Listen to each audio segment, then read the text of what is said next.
시간이 되었기 때문에 우리 함께 기도하시고 10월 28일 목요 성경 특강을 시작하도록 하겠습니다. 우리 기도하시겠습니다. 거룩하시고 사랑이 많으신 아버지 하나님 감사합니다. 하나님께서 저희를 사랑해 주시어서 주님의 자녀로 삼으시고 목요일을 맞이하여서 하나님 앞에 나와 귀한 말씀을 채우시는 시간 주시니 진심으로 감사드립니다. 저희들 모습 속에 늘 우리 주님을 갈망하는 모습, 우리 주님의 말씀을 사모하는 모습 갖게 인도해 주시옵시고 이 시간 전해주는 하나님의 귀한 말씀을 통하여 저희들이 은혜를 누리며 하나님 앞에 나아가는 귀한 시간 될 수 있도록 인도하여 주시옵소서. 매 순간순간마다 최선을 다할 때에 그 시간이 가장 복된 시간인 줄로 믿습니다. 이 시간 최선을 다하는 저들의 모습을 통하여 하나님 앞에 한 걸음 나아갈 수 있는, 한 걸음 한 걸음씩 나아갈 수 있는 귀한 시간 될 수 있도록 인도하여 주시옵소서. 감사드리며 거룩하신 주 예수 그리스도 이름으로 감사하며 그대였사옵나이다. 아멘. 이렇게 여러분들을 만나게 되니까 이제 반갑습니다. 어느덧 우리가 10월에 이제 마지막 목요 성경 특강을 시작하게 되었습니다. 여러분들 행복하기 원하시죠? 자, 우리가 행복하기를 원합니다. 저도 많이 행복하기를 원하고, 저와 여러분들 모두가 다 행복하기를 원합니다. 그래서 참 행복에 대한 이야기들이 참 많이 있습니다. 그래서 인터넷을 검색을 해봐도요, 행복에 대한 글 딱 쳐도요, 행복에 대한 글이 쫙 나오는데, 그걸 다 읽다가는 날이 슬 정도로 굉장히 많은 글들이 있어요. 그 중에서 대표적인 글들을 몇 개만 제가 한번 읽어드리고요, 강의를 시작하도록 하겠습니다. 자, 웃는 얼굴에 가난이 없다라는 그런 글인데요. 세상의 모든 것은 다 지나가고 맙니다. 고통도, 환난도, 좌절도, 실패도, 적대감도, 분노도, 노여움도, 불만도, 가난도, 웃으면서 세상을 보면 다 우습게 보입니다. 그래서 웃고 사는 한 결코 가난해지지 않습니다. 100번의 신음소리보다는 한 번의 웃음소리가 갖는 비밀을 빨리 터득한 사람이 그 인생을 복되게 삽니다. 라는 글이고요. 또 같은 사람이 쓴 글인데요. 조건이라는 글이 있는데요. 우리가 가지고 태어난 조건은 내 탓이 아니다. 내가 책임질 필요가 없다. 우리가 책임질 것은 오직 한 가지뿐이다. 날마다 100% 최선을 다하고 있는가? 대충대충 적당 비틀비틀 사는가? 이것이 바로 인생의 행복을 결정한다. 라는 그런 글들입니다. 이분의 글을 제가 많이 갖고 왔는데요. 하지만 이 두 개만 말씀을 드립니다. 근데 여기서 말씀드린 게 뭐냐면은 이분도 얘기하는 게 100% 최선을 다하고 있느냐, 그리고 내가 지금 희망을 보고 살아가고 있느냐, 그런 이야기를 하는데, 참 우리가 이런 글들을 읽게 되면은 참 많은 사람들이 가슴이 따뜻해진다고 하기도 하고요. 그리고 희망을 갖게 되어지고 그런 행복을 또한 이제 소망하게 되어집니다. 그런데 문제는요, 이 글을 누가 썼느냐, 그게 중요하다는 거예요. 누구냐면 우리가 익히 잘 알고 있는 행복 전도사를 알고 있는 최윤희 씨의 글입니다. 우리가 아는 바와 같이 이 사람은요, 어떤 일을 한 사람이냐면 평생을 살아가면서요, 행복에 대해서 전했던 사람이에요. 그래서 별명이 행복 전도사입니다. 행복 전도사예요. 수많은 사람들에게 행복을 강연했고, 그리고 많은 사람들에게 자살하지 말라고, 우린 희망이 있다고, 행복할 수 있다라고 수많은 사람들에게 외쳤던, 평생을 그렇게 살았던 사람인데요. 이 사람이요, 자살하지 말라 했던 사람이요, 자살을 해버렸어요. 모 호텔에서 자기 남편과 함께 남편이 자기가 자살하는 것을 도와주고, 그 다음에 뒤따라서 남편이 죽게 되어지고, 그런 아주 우리가 황당한 그런 사건을 우리는 이제 뉴스를 통해서 보게 되어집니다. 근데 최윤희 씨가 남긴 유서를 보니까요, 그 중에 이런 말이 있습니다. 뭐냐? 저는 행복했습니다. 라는 글이 있었어요. 저는 행복했습니다. 여러분도 어떻습니까? 자살한 사람이 저는 행복했습니다. 라는 유서를 쓰고 죽었다. 참 아이러니하다라는 그런 생각을 하게 되어집니다. 정말로 이 사람이 정말 행복한 사람일까요? 과연 행복했다면 자살을 하고 말았을까요? 절대 최윤희 씨는요, 행복한 사람이 아니었습니다. 겉으로 말은요, 행복을 이야기했고요. 그리고 그는 행복을 소망하며 살지 모르지만은 그가 선택했던 것은요, 행복이 아니고 불행이었습니다.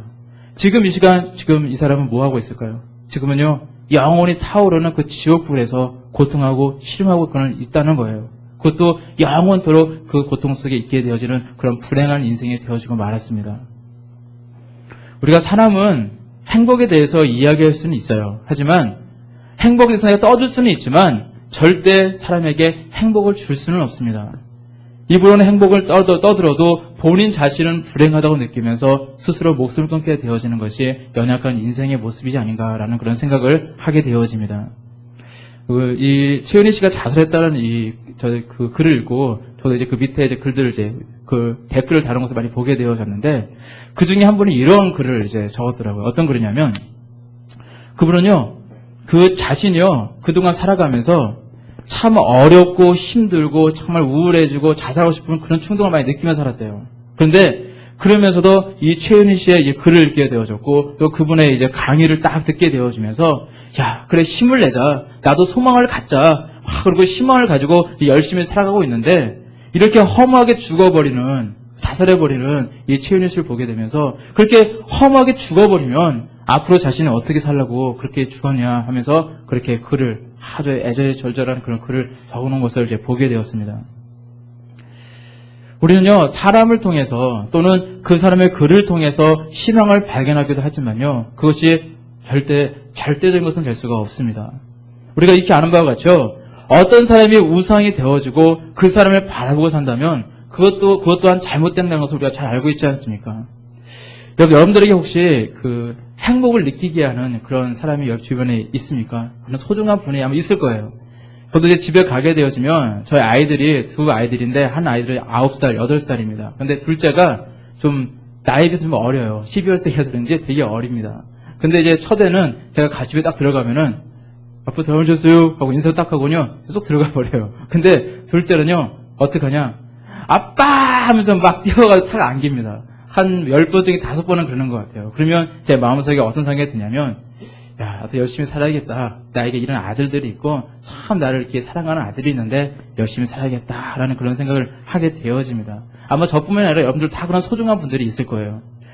그분이 뭐 나의 남편이든, 나의 아내이든, 나의 자녀든, 나의 형제든, 이웃이든, 아니면 우리 교우들 중간에 있든, 우리는요, 정말로 그런 소중한 분들이 있는데, 사실 그렇지만 이 소중한 분들도 사실은 절대적일 수는 없다는 겁니다.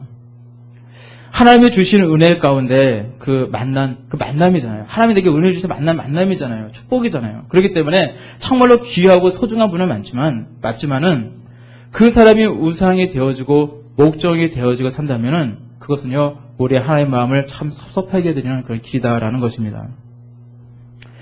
하나님은요, 하나님보다 소중하게 여기는 것에 대해서 우상이라 얘기했잖아요. 근데 사람이 우상이 되는 것이 아니라 그 사람을 바라보면서 우리는 어떤 마음을 가지게 되냐? 정말로 이렇게 소중하고 귀한 분을 만나게 하신 우리 하나님께 감사할 수 있는, 먼저 하나님께 감사할 수 있는 우리의 모습이 되시길 바랍니다. 하나님은요, 특별히 저와 여러분들 모두가 그런 소중한 사람들을 우리에게 주셨을 때에 그분들을 통해서 내게 행복한 마음을 느끼지 말라고 하신 것이 아니라 그 만남을 주신 분이 여호와 하나님이라는 사실을 기억하라는 겁니다. 창조주 하나님을 기억하라. 그 말씀처럼 먼저 아버지 하나님, 창조주 하나님, 나에게 귀한 만남을 주셨고 나에게 복된 환경을 주신 우리 하나님께 먼저 감사하고 먼저 생각하는 우리의 모습이 되어져야 한다는 것입니다. 그리고 나서 감사하는 마음으로 저 하나님 안에서 교제하고 친교하시고 사랑도 많이 나누시고 또 화목하시고 또한 많은 자녀들을 좀 많이 이렇게 아껴주시고 정말로 그런 일들을 많이 행하시는 저와 여러분들 되시길 바랍니다. 일반적으로 행복이다라는 그런 이야기를 할 때요, 행복.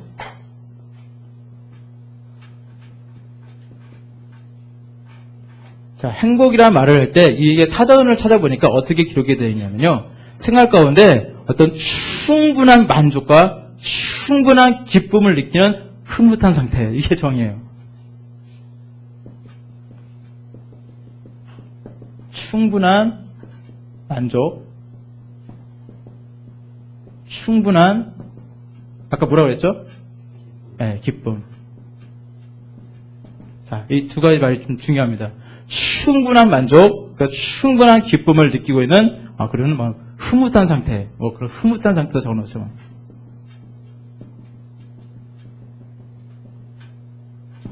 자, 흐뭇하다 할 때, 흐뭇한 상태, 이것을 얘기하는데,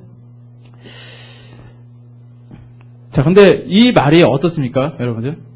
우리가 행복을 이야기할 때 충분한 만족을 느끼고 충분한 기쁨을 느끼는 그런 상태를 이야기하는데 그게 사전적인 의미거든요.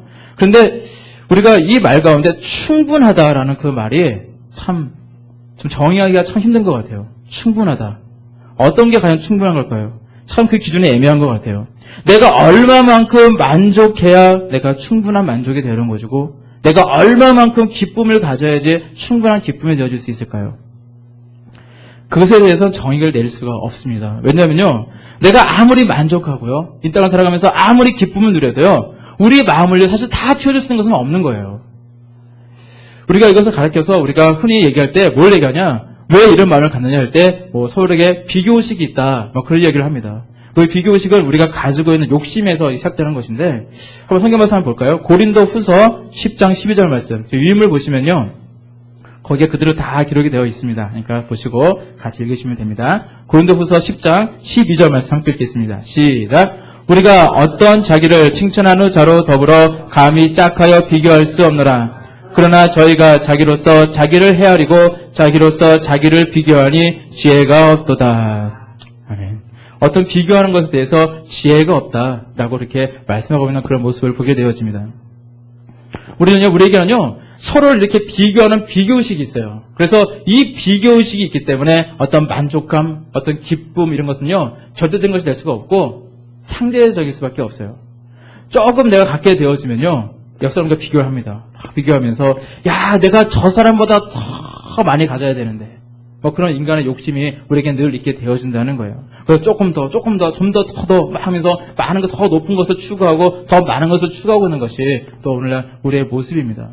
그래서 우리가 사회에서 보게 되어지면 사실 돈이 굉장히 많아서 저 정도 부유함이면 그냥 막 누리고 살면 될 건데 더 돈을 많이 벌려고 비리를 저지르고 범죄를 저지르고 그런 사람들 많이 보게 되잖아요. 사기를 치면서 없는 사람들 더 되게 갈취하고 그런 모습 보면서 왜 저럴까라고 이야기를 하는데 사실 그것이 인생의 모습이라는 거예요. 갖게 되어지면 더 많이 갖게 되어지고 더 많은 것을 더 채우려고 노력하는 것이 또 우리 인생들의 모습이다라는 겁니다. 그래서 이 비교의식이라는 말을 생각했을 때 저는 그 구약의 그 왕 중에 사울 왕이 떠올랐습니다. 그 사울은요, 하나님이 택하신 이스라엘의 초대 왕이었습니다. 모든 것을 가진 사람이었고 또한 가장 최고의 권력을 소유하고 있던 사람이 바로 사울이었습니다. 근데 그런 사람이요, 이제 파릇파릇 막 피어나는 다윗이요, 나이도 아주 어리고 이제 젊은 이 다윗을요, 자신과 비교하면서 다윗을 시기하고요, 다윗을 죽이려 했던 사람이 이 사울이었어요. 그리고 야고보서 1장 15절 말씀 잘 아시죠? 잘 아시는 말씀일 거예요. 욕심이 잉태한즉 뭐를 낳죠? 네, 죄를 낳고 죄가 장성한즉 사망을 낳느니라. 맞아요.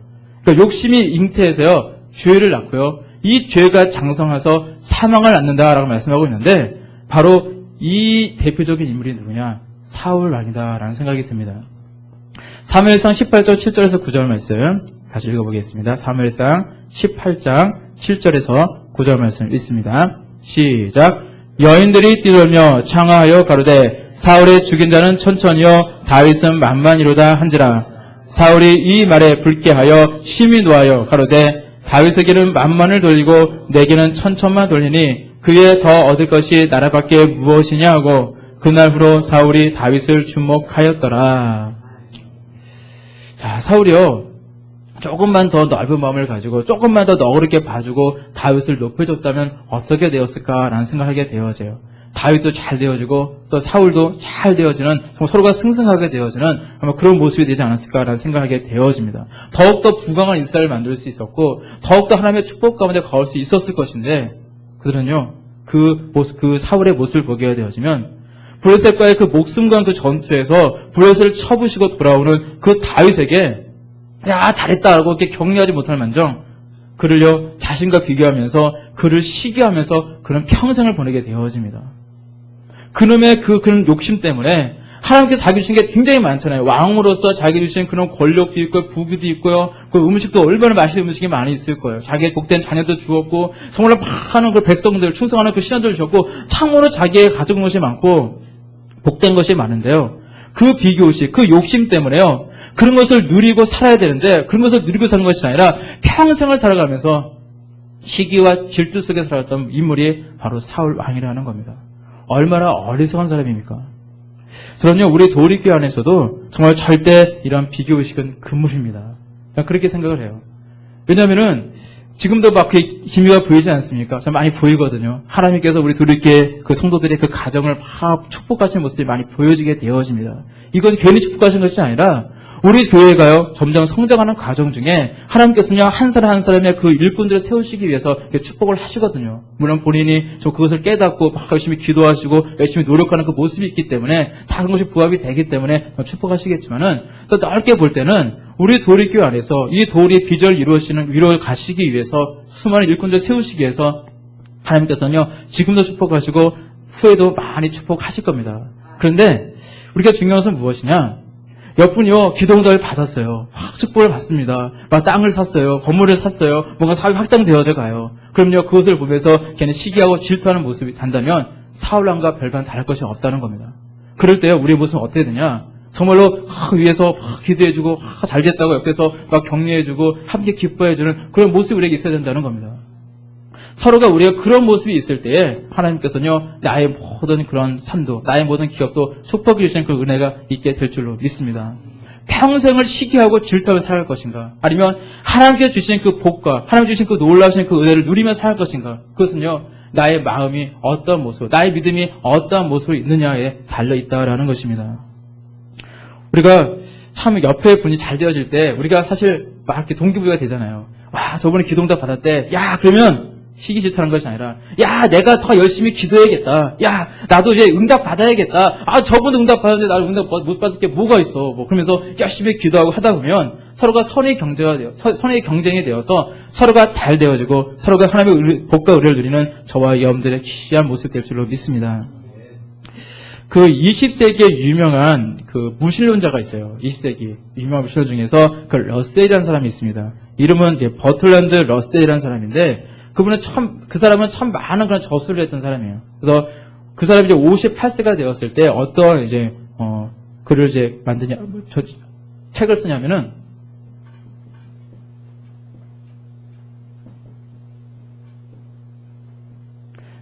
자, 행복의 정복이에요. 제목이. 행복을 정복한다. 그런 이제 책을 쓰게 되어집니다. 그리고 그거는 이제 어떤 얘기를 하냐면은 이 세상에서 살아가는 모든 사람이 본질적으로요, 불행한 세상이라고 이 땅은 모든 불행한데, 그래서 이제 그 불행한 요소들 중에서 어떤 게 있냐? 타인과 경쟁하는 그런 경쟁, 그리고 또 인생의 사람 피로함, 권태, 죄의식, 피해망상, 타인에 대한 횡포, 어두운 인생관, 그런 것들이 네 인생을 불행하게 만드는 원인이기 때문에, 자, 이 모든 이제 불행한 이 현실을 이제 다 직시하고 행복해지려면 정말로 내가 열심히 노력하면, 그래서 이런 어떤 타인과의 경쟁, 피로, 권태, 피해망상, 어떤 인생과 이런 것들요, 내가 열심히 노력해서 바꿔가면 행복해질 수 있다라고 얘기를 했습니다. 또 레스는 이제 동물과 사람을 비교를 해야 돼요. 동물과 사람을 비교하는데 어떤 걸 하냐? 동물과 사람의 근본적인 차이점에서 얘기하는데, 자, 행복에 대해서 얘기할 때 동물은 언제 행복하냐? 자, 동물은 언제 행복할까요? 자, 동물이 아프지 않고 건강하고요. 뭐만 있으면 행복해요, 동물은요? 먹는 거 있잖아요. 먹을 것만 있으면 행복해요, 동물은. 우리가요, 만일 그냥 등 따뜻하고 그냥 먹을 것만 있다가 행복하면 사실 동물과 별반 다를 것이 없는 거예요. 이 사람 이야기는 그렇습니다. 동물은요, 건강하고 먹을 것만 있으면 행복하다라고 이야기를 해요. 그런데 우리 인간은요, 그런 어떤 물질적인 것만 가지고는 행복을 충당할 수 없다라고 이야기를 합니다.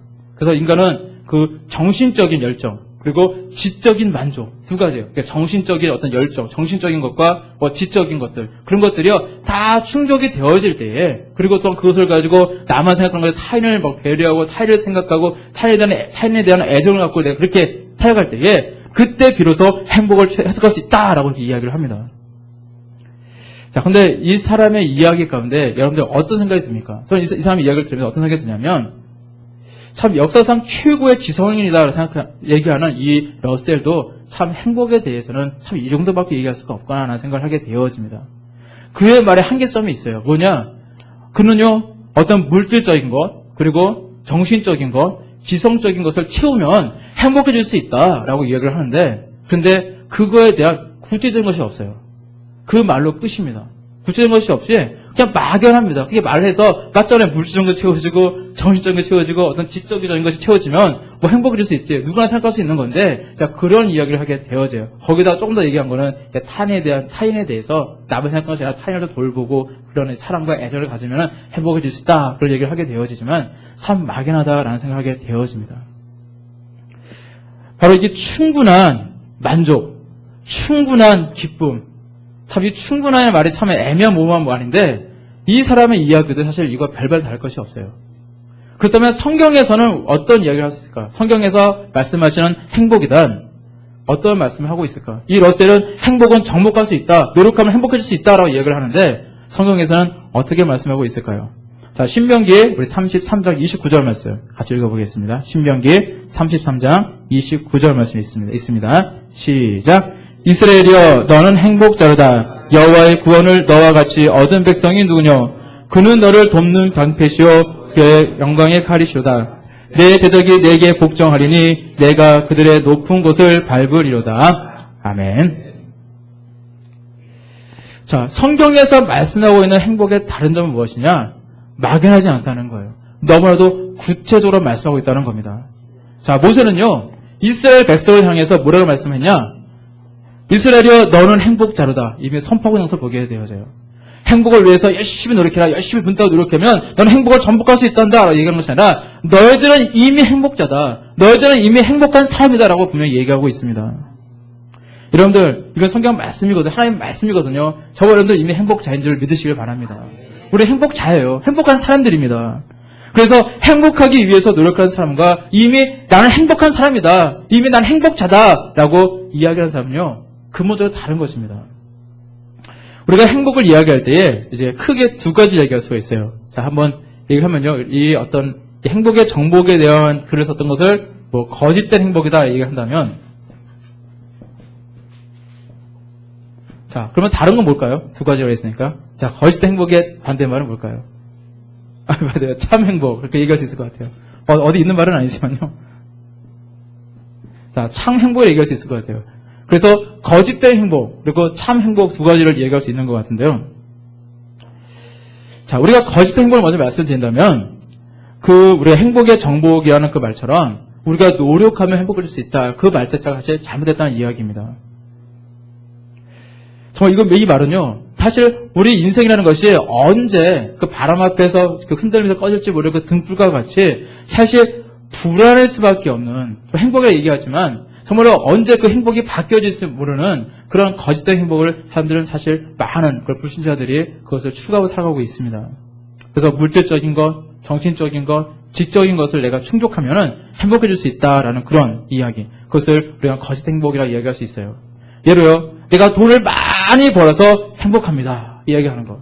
내가 공부를 열심히 했더니요, 내가 박사학위를 받았어요. 저는 행복합니다. 이야기할 수 있어요. 물론 얘기할 수 있습니다. 제가 좋은 직장을 얻었더니 행복합니다. 제가 좋은 가정을 이루었더니 저 사랑하는 사람을 만나서 결혼하니까 너무너무 행복합니다. 제가 심오한 철학을 막 깨달았습니다. 내가 이걸 하고 있었는데 어떤 철학에서 사고 있었는데 이 심오한 철학을 제가 깨달았어요. 행복합니다. 제가 발명품을 개발을 했어요. 특허를 냈습니다. 저는 떼돈을 벌 수 있게 되었어요. 저는 행복합니다. 수많은 사람들의 행복을 이야기할 수 있습니다. 근데 물론 그 순간은 행복해요. 하지만은 그 행복이요, 오늘도 내일도 모레도 똑같을까요? 그렇지 않다는 겁니다. 시간이 지나면요, 그 행복한 마음은 다 사그러지게 됩니다.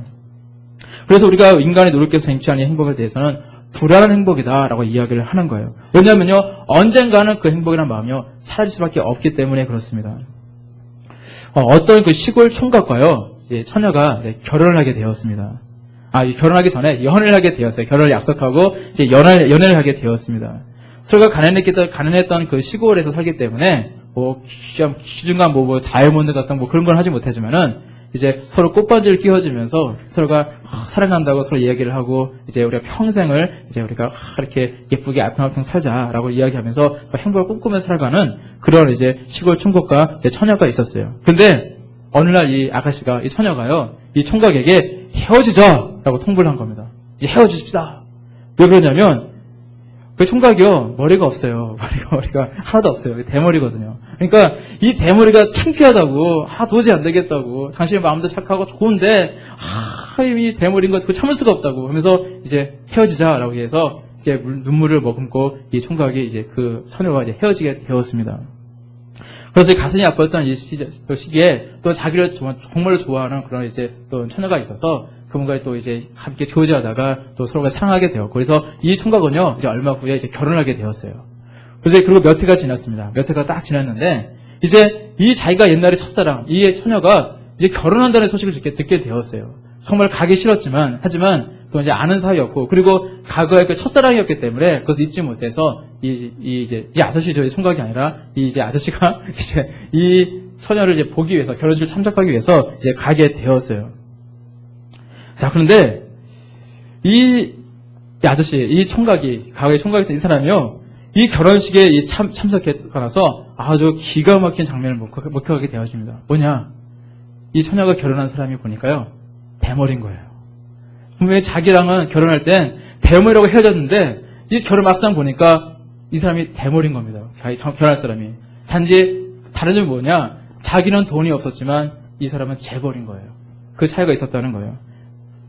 참 이 이야기를 통해서 우리가 느끼게 된 것은 무엇이냐면 참 이 돈 때문에 인간의 감정도요, 사랑이라는 감정도 이렇게 참 바뀌게 되어진다라는 그런 이야기입니다.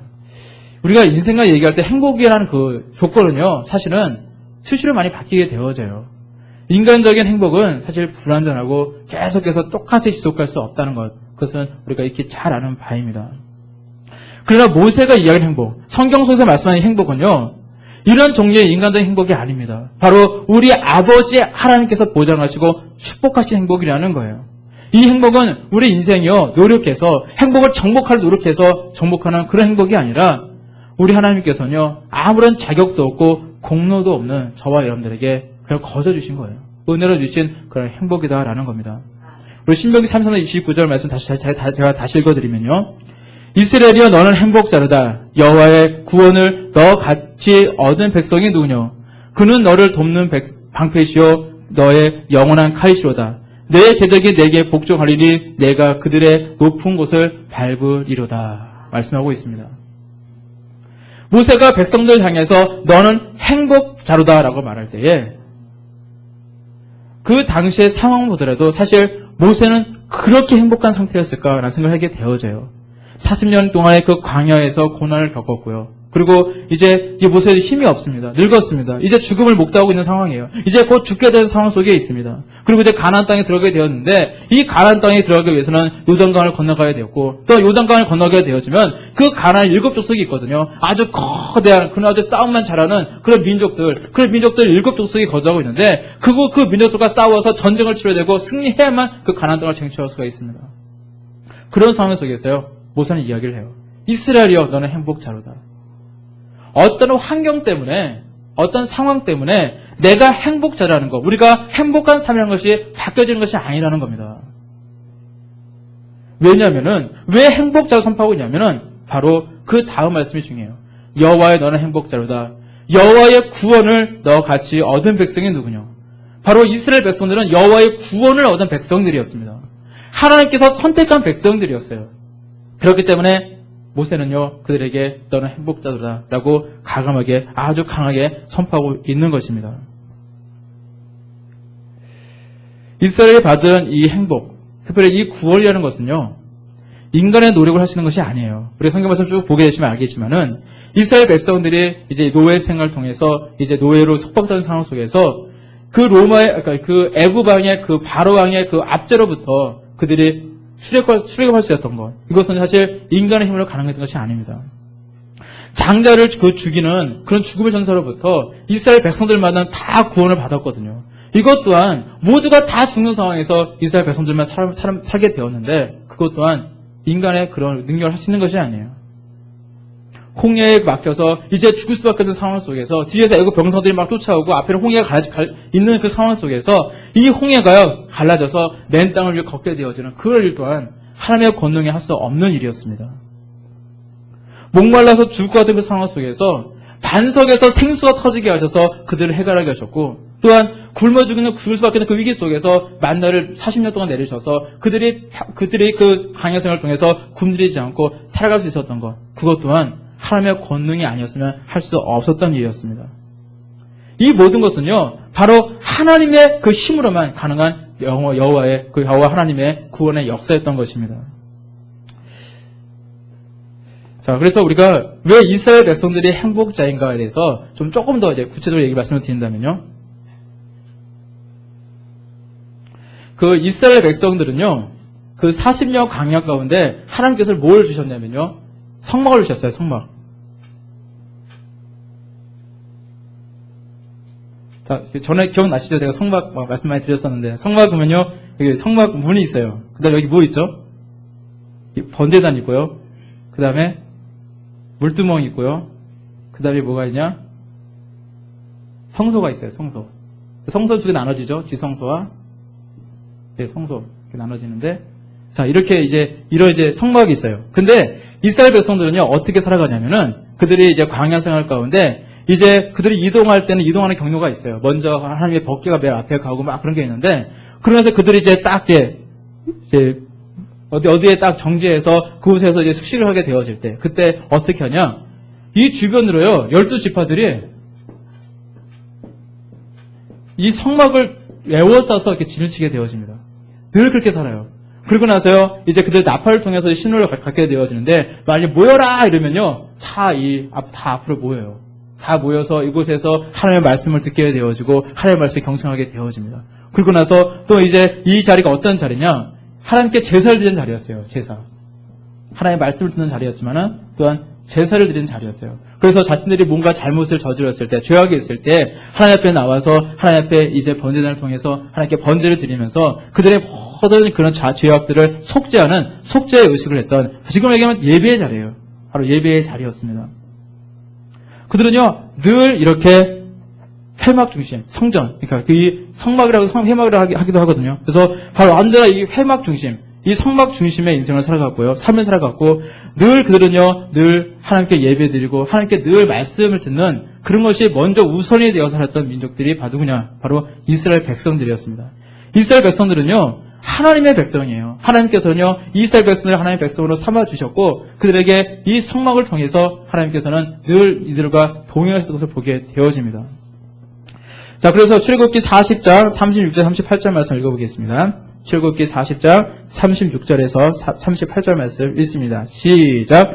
구름이 성막 위에서 떠오를 때에는 이스라엘 자손이 그 모든 행하는 길에 앞으로 반응하였고, 구름이 떠오르지 않을 때에는 떠오른 날까지 발행하지 아니하였으며, 낮에는 여호와의 구름이 성막 위에 있고 밤에는 불이 그 구름 가운데 있음을 이스라엘의 온 족속이 그 모든 행하는 길에서 친히 보았더라. 아멘. 그들은요, 늘 이렇게 정말 우리의 지금 말하면 교회 중심, 예배 중심, 말씀 중심으로 살아가게 되어졌는데, 그들은요, 늘 부족함이 없던 것을 보게 되어져요. 하나님께서는 늘 그들에게 만나와 메추기를 통해서 늘 먹이셨고요. 또 물이 필요할 때 물을 주셨고, 가라 하면 가르고요.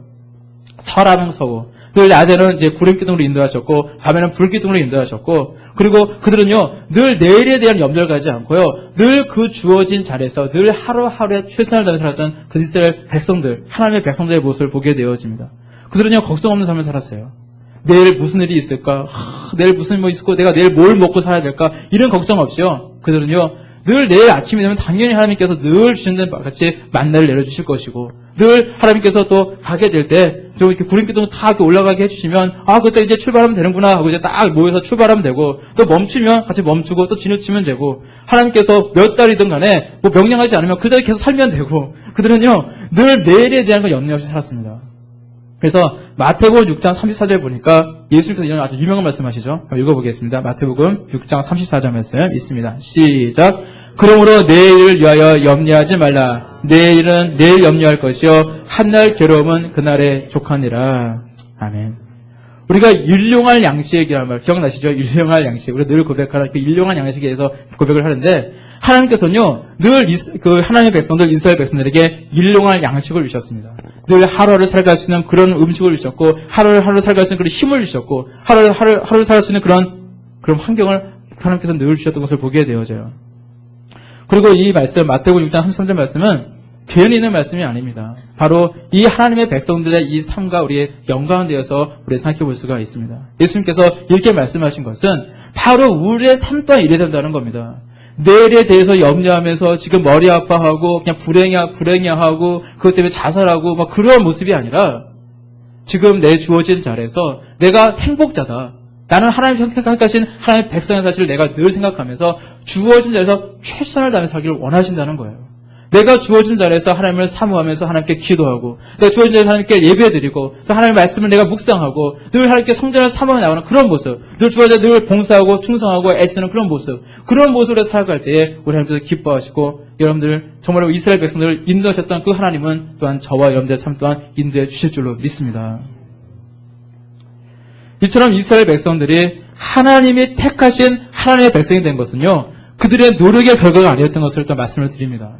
그들이요, 하나님께 구원을 얻은 행복자가 될 수 있는 것은 전적인 하나님의 은혜였어요. 은혜. 이게 중요합니다.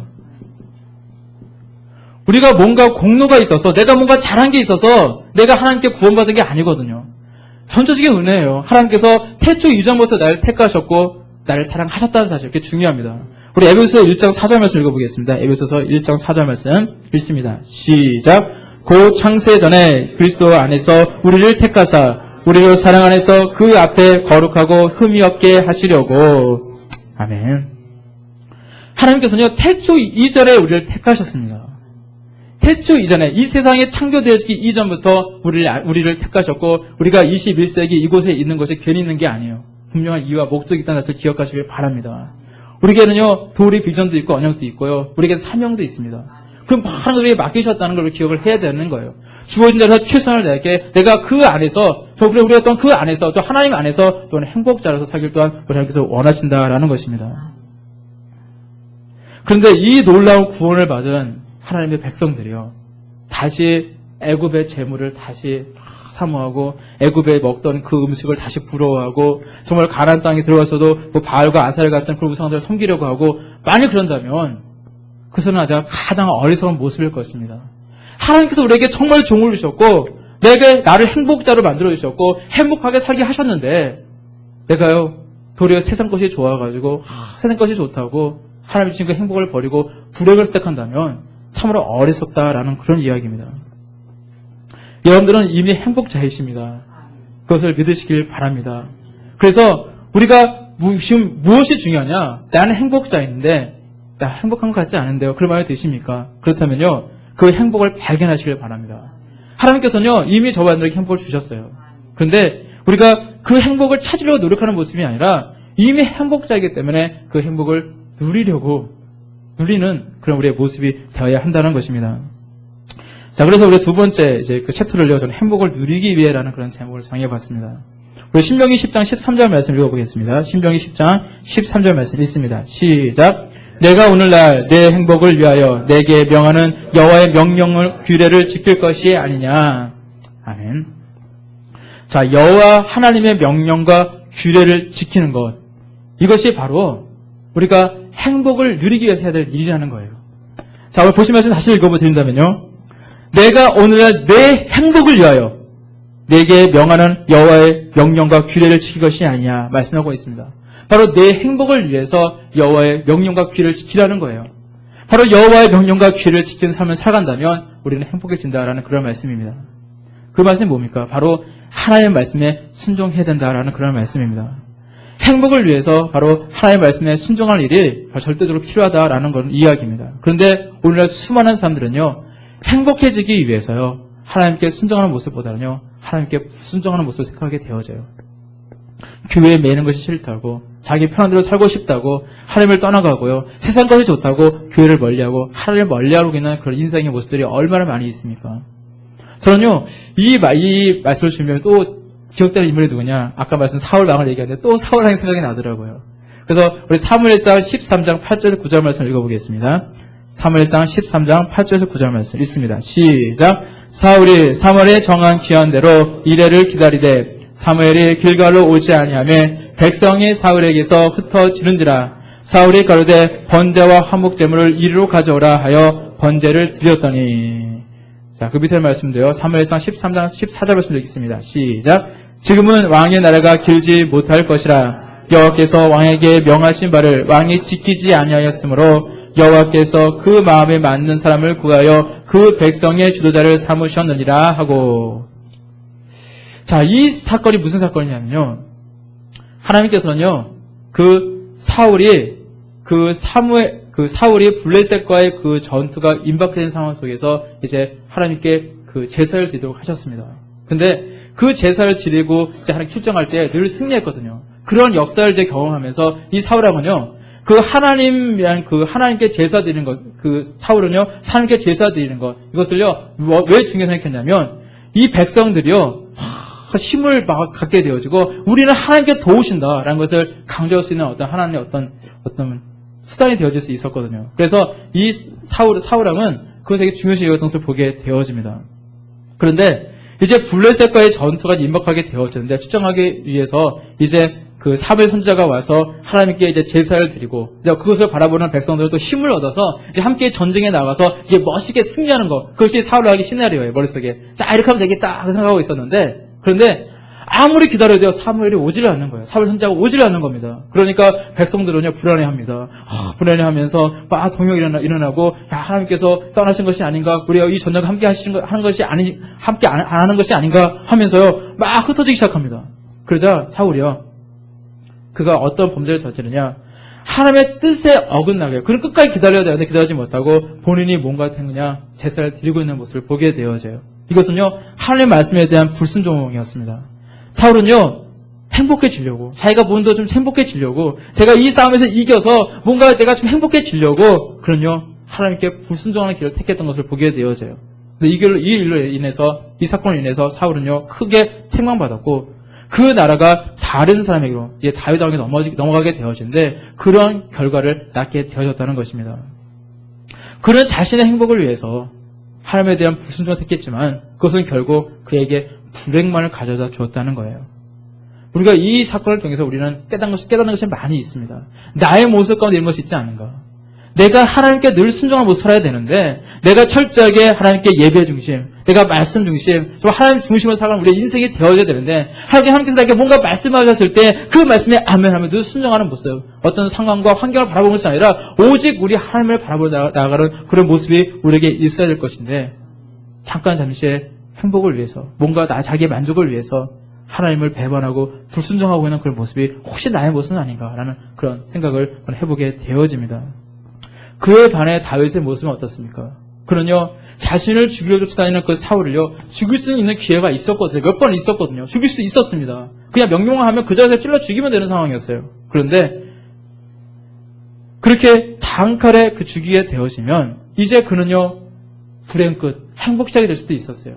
지금까지 쫓기는 인생이었는데 그것이 더 이상 쫓기지 않는 인생이 되지 않고 이제 사람들을 모아서 그가 왕이 될 수 있는 그런 상황이었습니다. 그런데 그는 그렇게 하지 않았습니다. 왜냐하면 그 일이 하나님께서 기뻐하시는 일이 아니라는 것, 그 너무 잘 알았기 때문에, 그런 하나님의 말씀이 맞지 않는다는 것, 그것이 하나님께 불순종하는 그런 모습을 낼 수 있다는 것, 그것을 너무 잘 알았기 때문에, 그는요, 그렇게 하지 않고 그 자리에서 그냥 지나가는 그의 모습, 옷자락 하나님께 배서 나중에 내가 여기 왔다라고 이렇게 선포하고 그냥 지나가는 정도 그가 하였다는 그 모습을 보게 되어집니다. 철저하게 하나님께 범죄하지 않고자 노력했던 이 다윗은요, 훗날 왕 중에 왕이 되어진 것을 우리는 또한 성경 말씀에서 확인할 수가 있습니다. 중요한 것은요, 우리 하나님은요, 여러분들이 불행하게 살길 원하지 않습니다. 하나님께서는요, 우리 모두가 행복하게 살기를 원하세요. 그래서 제가 이제 그 말씀을 이제 보면서 이제 여러 가지 자료를 찾아보니까 그 과거에 이제 학교 다닐 때 이제 배웠던 것 중에서 우리 그 법에 보면은 행복 추구권이 있는 거 아시죠? 행복 추구권. 우리 인생은요, 다 행복 추구권이 있습니다. 그래서 법으로 보장되어 있어요. 그래서 모든 그런 사람들은 행복을 추구할 권리가 있다라고 이렇게 되어 있습니다. 그리고 어느 누구도 이 행복을 빼앗을 수 없다라는 그런 말도 있어요. 그런데 여러분들은 이 행복에 대해서 어떻게 생각을 하십니까? 행복. 저는 이 행복을 우리가 추구하며 살아가고 행복하게 소망하며 살아가고 있는데, 저는 이제 이 말씀을 이제 제가 준비하면서 느꼈던 것이 뭐냐, 제가 대학 시절에 뜬금없이 이 생각이 들더라고요. 대학 시절에 철학과 교수님께서 우리 학생들에게 했던 말씀이 생각이 나더라고요. 갑자기 사랑이 뭔지 아느냐 얘기하면서 하는 이야기가 무엇이냐. 제가 그래서 어제 한번 사랑에 찾아보니까 그 교수님이 했던 이야기들이 많이 있더라고요. 그래서 그 당시 10여 년 전에는 이런 이야기가 참 없었는데 이제 그 후에 참 이런 이야기가 참 많이 퍼졌구나라는 걸 알 수 있었습니다. 근데 그 교수님이 어떤 얘기하냐, 사랑은 명사가 아니다. 사랑은 동사다라고 이야기를 하더라고요. 사랑은 명사로 그냥 소유하고 갖게 되는 그런 것이 아니라 사랑은 늘 끊임없이 움직이는 거다라고 이야기를 하더라고요. 그렇잖아요. 제가 뭔가 사랑하는 사람이 있다면 그 사랑을 소유하는 것이 사랑이 아니잖아요. 그것은 저에게 사랑이 아닙니다. 사랑이 무엇이냐? 내가 진정한 사랑이 되기 위해서는 그 사람에게 사랑해, 좀 낯설 뒀지만 사랑해 라고 이야기도 해야 되고, 그리고 사랑한다는 그것을 행동으로 표현해주고 다 표현해줘야 그것이 사랑이구나 라는 것을 알 수가 있는 겁니다. 그런데 행복도 마찬가지라는 생각이 들어요. 행복도. 참 행복을 누리고자 하는 사람은요, 동사적인 행복을 추구해야 한다는 생각이 듭니다. 동사. 행복은요, 명사라고 한다면, 만약 우리가 교회적으로 얘기한다면 어떤 사람이 이 교회 가운데 행복을 느끼냐 생각할 때, 명사로 얘기했을 때 모든 것이 갖춰져 있는 교회, 모든 것이 무슨 문화시설, 스포츠 그런 시설, 예배할 드릴 수 있는 그런 공간들, 주차시설, 많은 것이 다 갖춰져야지, 자, 그래서야 행복하다라고 생각할 수 있을 것 같고, 하지만 동사로 생각하면 어떤 거냐?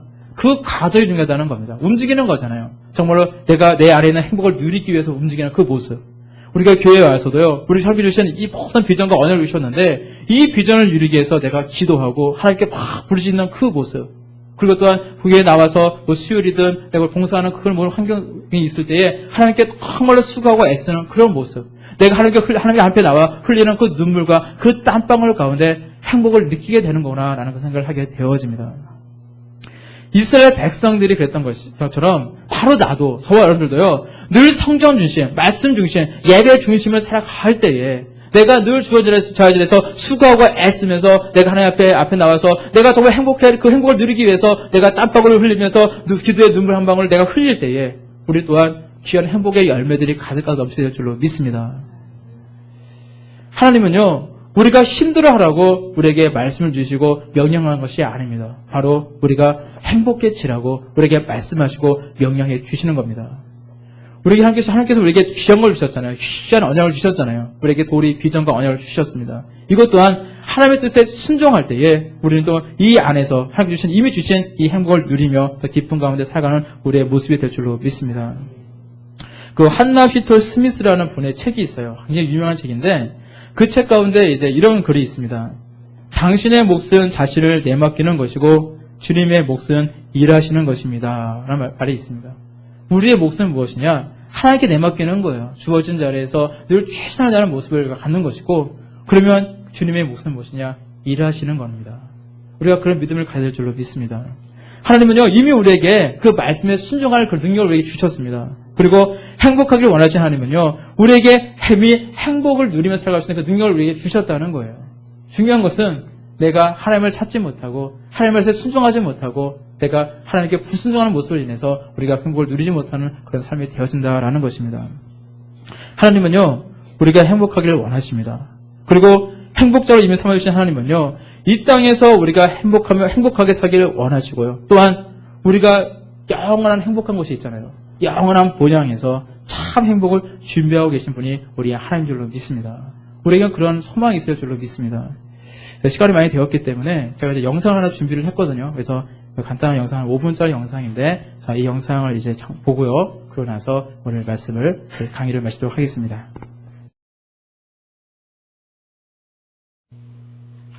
기도하고 우리 마치도록 하겠습니다.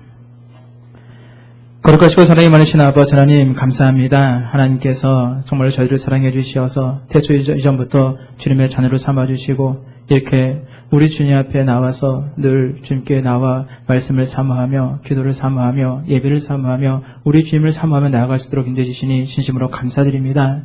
저희들 언제나 저희들 모습 속에 정말로 이미 행복자로 삼아주신 우리 주님의 은혜를 기억하며 늘 감사한 저희 모습 되게 인도하시고 이 땅을 살아가면서도 우리 주님 앞에 늘 주님의 말씀에 순종하며 늘 행복자로서 누리며 살아가고 또한 하나님께 주신 그 놀라운 그 본향에서 또한 더 영원토록 행복을 누리며 살아갈 수 있는 저희들의 모습 될 수 있도록 인도하여 주시옵소서. 하루를 살아갈 때 힘듭니까? 어렵습니까? 그럴 때마다 늘 우리 주의 마음을 기억하게 인도하시고 우리가 행복하길 원하시는 우리 주님 안에서 늘 행복을 누리며 살아갈 수 있는 복된 저희들의 삶이 될 수 있도록 인도하여 주시옵소서. 감사드리며 거룩하신 주 예수 그리스도로 감사하며 기도드렸사옵나이다. 아멘. 네, 수고하셨습니다.